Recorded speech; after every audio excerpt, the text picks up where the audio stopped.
I pretty much almost gave birth to my second child on the set of NFL Total Access. There's nothing like having like Warren Sapp and Nate Burleson out in the parking lot trying to wave your husband in like, she's having the baby. Like, I remember just thinking, oh my God, the first face my kid's going to see is Warren Sapp. And be like, Daddy. Yeah. And you're like, no, not him. And then. No.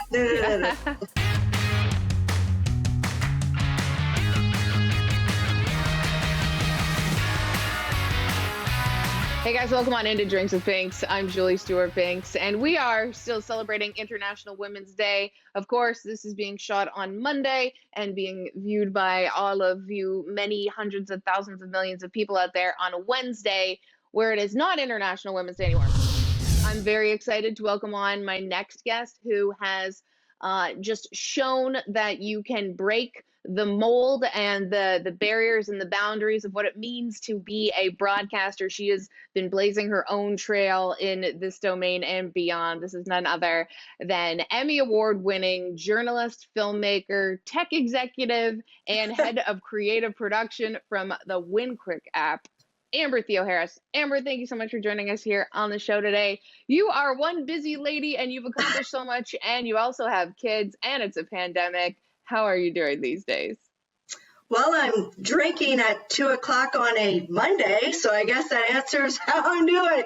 No, I'm happy to be on the show. I'm so happy for you having this show, watching you through Fox and all of that, and happy just to be drinking with you right now and hanging out and chatting about what we do. I appreciate that. And you have chosen what for us to drink today? I have a nice Pinot Grigio, and it's not cold because I wasn't prepared, so I had to pull it out of the wine. I had to go with like the ice a nice warm Pinot Grigio. Nothing like it on 2 p.m. on a Monday. Nothing spells quarantine more than that. Funny thing is, my kids didn't look at me like it was odd that I was getting a glass of wine out on a Monday. They're like, that's just what mom does all the time. All right, well, what are we? I've got a nice Sauvignon Blanc here, and It is a bit chilled because This is my job. This is the dream. This is my job right now, the dream. No, how can I do that? You have many awesome dreams that we're going to get into in a bit. What are we toasting to? Let's toast to women taking control of their own destiny. Absolutely love it. Badass women taking control of their own destiny. Cheers to you, Amber. Let's f***ing go. When it hits your lips, just reminds me of the olden days. So good, yeah. Whew. Yeah, it's like, it just reminds me of like being back at a bar in the before times where this glass of wine, I could have just downed that one right there and been like, fine, and had like 14 more. Not anymore. Now you have to prepare yourself. You're going to be, 3 days later, you're still like, gosh, I just don't feel right. Still having a hangover from that one sip that I just had right now. Amber, you have done, so much in your career. And we just mentioned it's International Women's Day that we're shooting this. When you have young women ask you about your career, and we're going to get into the fact that you also are a teacher at USC with journalism, but what is something that you hope people take from your journey that you've been on, and also what you're continuing to create right now? My life hasn't been perfect and my career hasn't been perfect. And as you know, it's tough being a woman in sports to start out. And there's been a lot of up and downs, and having kids in this industry, kind of the sexism I faced around the pregnancies and all of that. And I think what I would want women to take away from my life and my career is that, things are going to happen, right? Like, life is not perfect. Nobody is the way they look on Instagram. Nobody puts, everybody puts like, oh, here's my kids all dressed up for the first day of school, but they're never like, here's a picture of my cheating husband I just caught with the secretary. Oh, and here's my refill of Prozac that I'm like running through my ponytail to like go to CVS. I just want young women to realize that when you think somebody has it all, having it all is kind of a moving target, and everybody has stuff that's going on in their life, and nobody's as perfect as they are on Instagram. So give yourself a break, work hard, but most of all, I think just like go with the punches and trust your gut that you have something to offer this world. No matter if people tell you that you don't, you kind of know inside what you have to offer. Oh, that's just absolutely incredible advice. So many different layers that you could get into there. And even just a little note on the Instagram stuff. It's like I did something for TikTok showing all the different, outfits I'd worn for the week. And the behind the scenes of making myself look like not myself to do that, it was like a TikTok in itself, being like, okay, this is what I actually look like, and like Yeah, all the this makeup and hair that started. I do. This is how it started. This is what I look like all the time. Yes, these are all the prescription medications I'm on just so that I can function in this life right now. But yeah, it is very jarring when we think about younger kids, and now especially journalism kids and stuff, that we didn't have to do TikTok and Instagram reels for our career. I do want to get into that in a little bit, but you mentioned Yeah. the pregnancies. We've had a Mhm. number of women on our show. We've had, Molly McGrath was very sort of vocal about her pregnancy. We had Jen Latta, both ESPN employees, who said, I didn't want to be open about my pregnancy for a variety of different reasons. When you look back on having children and being in sports broadcasting, uh, what maybe do you wish you had that you're seeing women have at least now, or at least that we think that they are starting to have now? Yeah, I mean, I actually had a colleague of mine say to a former colleague at NFL Network. I was talking to him the other day, and he's like, "You kind of took a bullet for some of the other women here, because I pretty much almost gave birth to my second child on the set of NFL Total Access. Like there's nothing like having like Warren Sapp and Nate Burleson out in the parking lot trying to wave your husband in, like she's having the baby. Like I remember just thinking, oh my God, the first face my kid's gonna see is Warren Sapp. And be like, Daddy, yeah, and you're like, no, not him, and then no. Yeah, but I'll never forget that image of them like frantic trying to like wave my husband down so he knows where we are in the parking lot. And I gave birth with like full eyelashes on. It's actually the most insane story of all time. 4 hours after the show is when the baby was born. So it was pretty tight. Okay, it was a pretty so tight it wasn't turnaround. like Andrew Siciliano just being like, "Oh, here you go." Yeah, There's the Scott baby. Hansen wasn't like doing the red zone voice, like didn't have the baby come. No, like we didn't.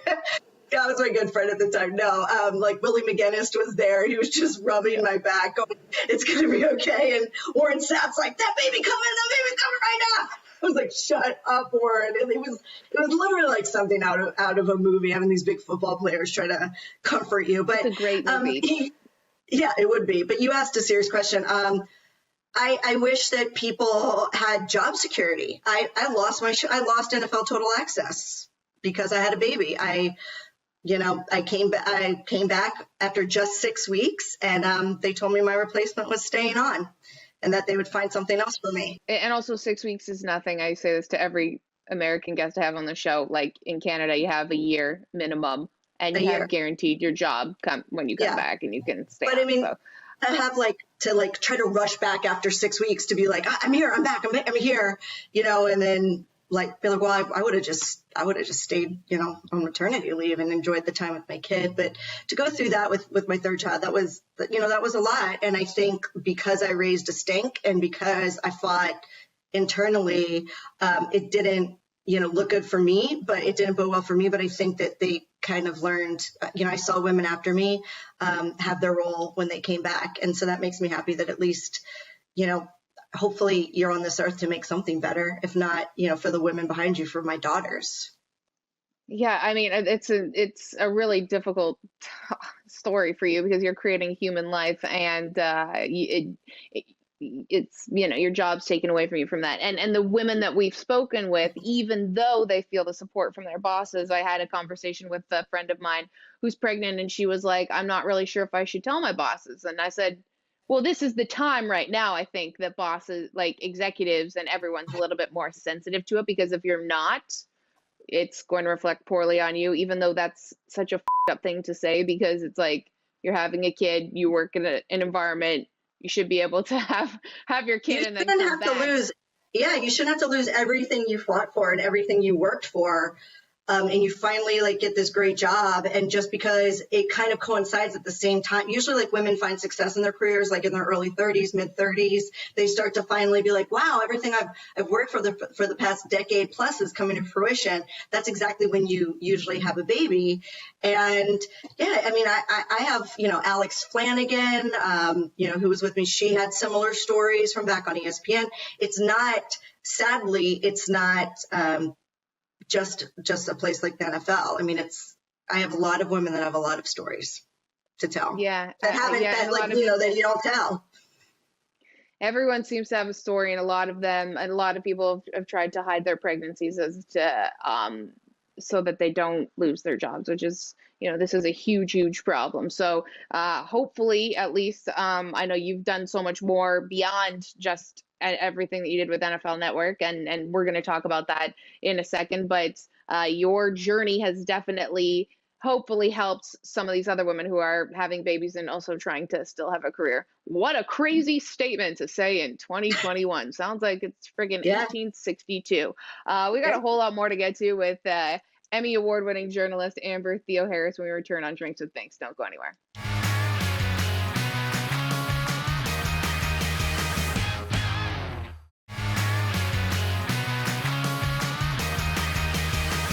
Hey guys, welcome back to Drinks with Binks. I'm JSB. We've got Amber Theoharis here. We're sipping on a little white wine here on, it's like 5:20 here in the East Coast, but it's a problematic time to be drinking over there on the West Coast. Joke. Oh, you invite me and then you accuse me. You invite me to say. There is no wrong hour of the day to be having any kind of alcohol, especially when it's been almost a year. I haven't seen and all the people that are working on the show, I haven't seen them in a year. Like, that's wild. It's really like, weird. You haven't seen your colleagues. You're like, I haven't had pants on the entire year, and you guys don't even wearing any right now. Yeah, we don't have any right now. Yeah, when my video's not on the Zoom calls, like you don't even want to know what's happening. They're probably so happy they haven't had to see me for a year, and that's not a joke. Right, guys? Okay, let's get back to Amber, because this is what we are here for. And you are now you're in many different spaces, but you are in the tech world. You're a tech executive. Despite the obvious of like tech being just the bomb to be a part of, what made you want to venture into this?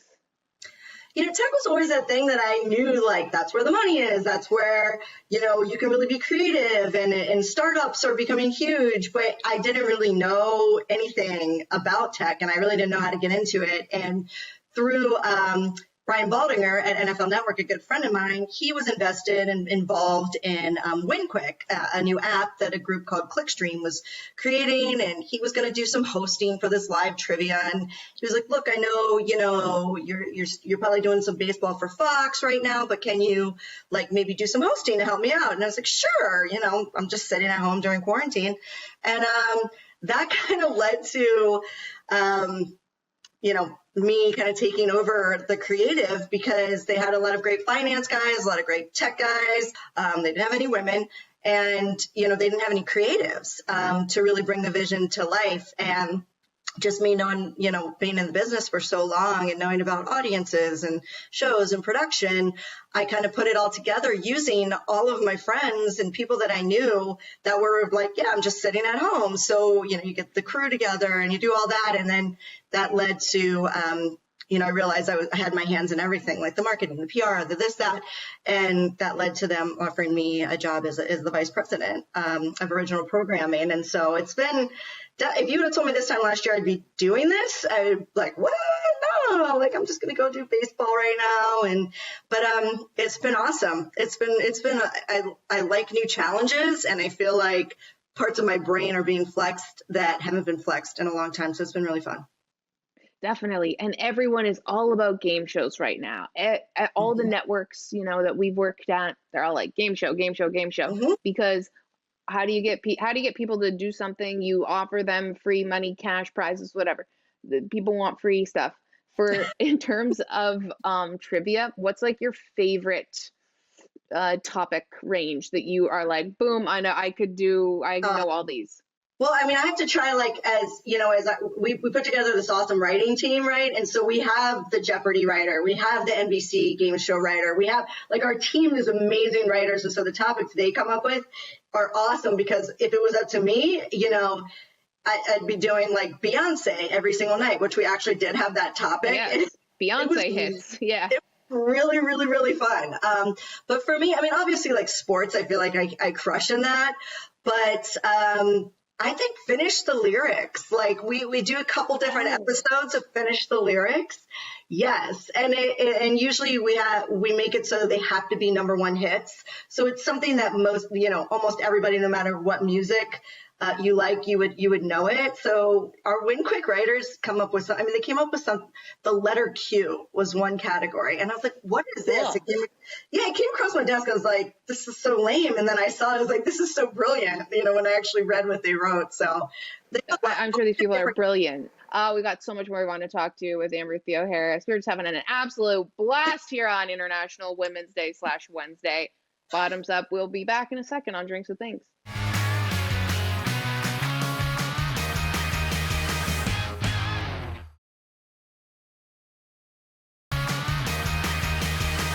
Hey guys, welcome back to Drinks with Binks. I'm JSB. We've got Amber Theoharis here. We talked about her tech career, also filmmaker, and was a co-executive producer of Weight of Gold with Michael Phelps on HBO, now released on HBO Max. What types of documentaries really tickle your interest when you're like, ooh, that would be good? If my husband was sitting right here, he would know if I said anything other than serial killer documentaries to watch, that's like my favorite thing. I think it's just like the investigative journalist in me like loves that. But but I love, I think if you could ask me what my favorite documentary is right now, it would be Defiant Ones.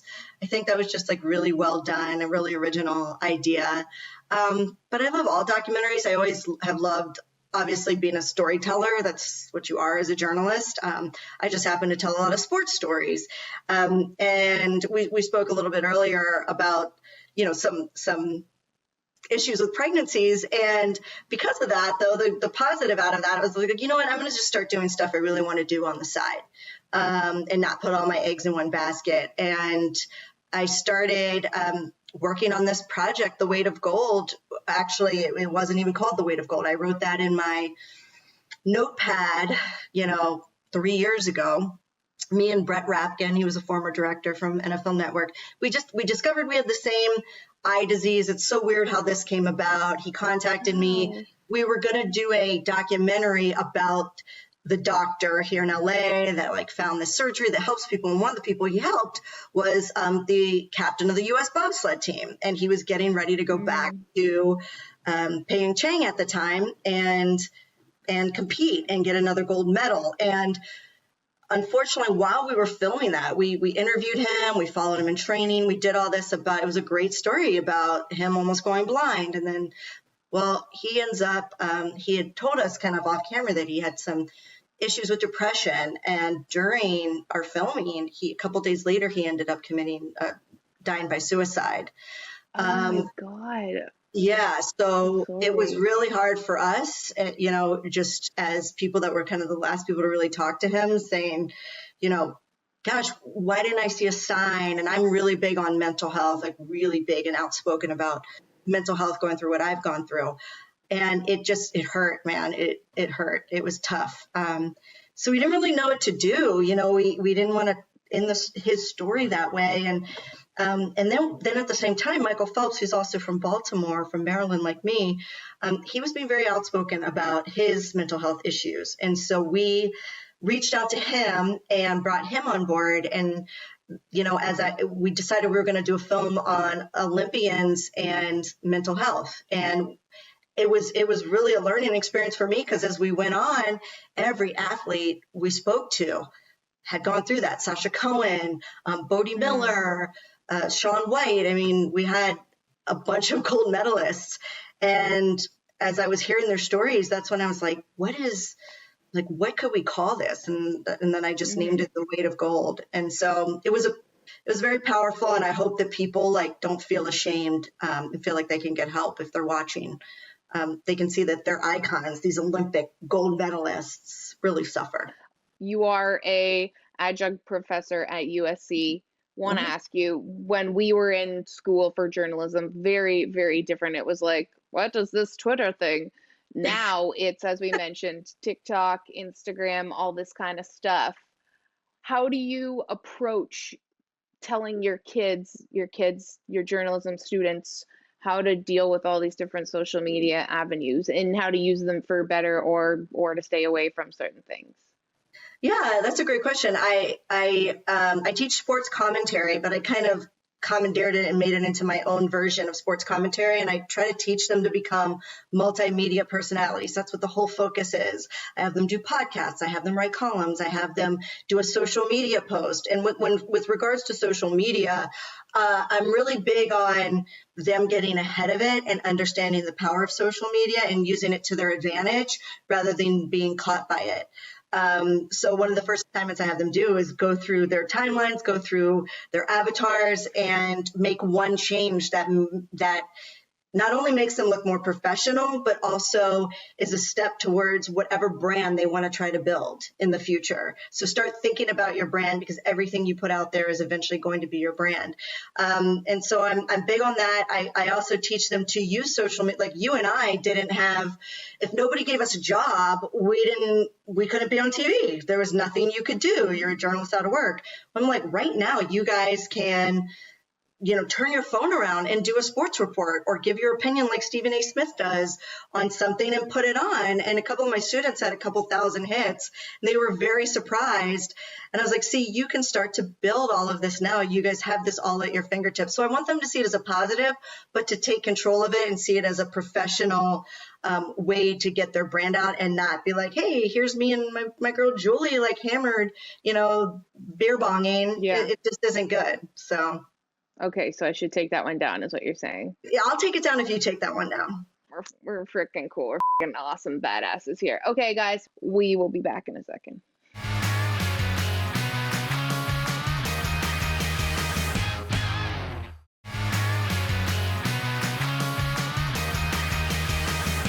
Well, guys, we've had an awesome time drinking and binking here with Amber Theoharis, and she has just done so many things. If you couldn't tell, every single segment was like a different job that she has. So where can we find all of your awesome content and you next?